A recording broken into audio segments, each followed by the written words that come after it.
Allison, you're chasing a story about a former mob guy who turned his life around for a little dog. What do you got? Right, so James Guiliani is not your typical animal rescue volunteer. He was born in Queens and spent almost 20 years of his life involved with the mob. I chased this story to his pet grooming business, the Diamond Collar in Brooklyn. And how did you first get involved with the mob? Oh, a kid named Fat George.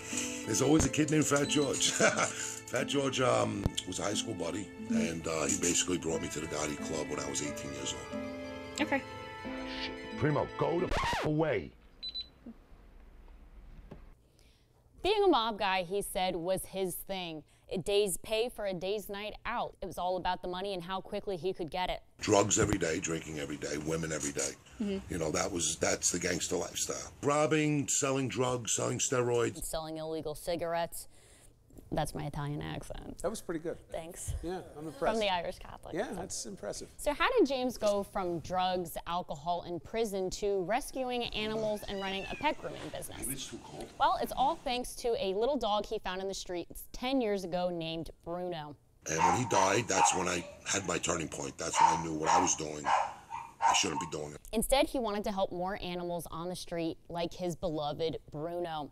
So for the past 10 years, that's exactly what he's been doing. So when driving around town with his dogs Primo and Charlie, which I might add are the size of horses, almost, he will stumble upon animals in the streets. From there, he picks them up, puts them in his car, and brings them to the Brooklyn Veterinary Group. Charlie, leave him alone. Charlie. At the Brooklyn Veterinary Group, the animals are checked out and put up for adoption. Hello, John. Oh. Hey, Charlie. Charlie leaves little John alone. But if they are unadoptable, James personally keeps them in a shelter he created nearby. The shelter is currently a home to 44 animals, and he nicknames it Misfit Island.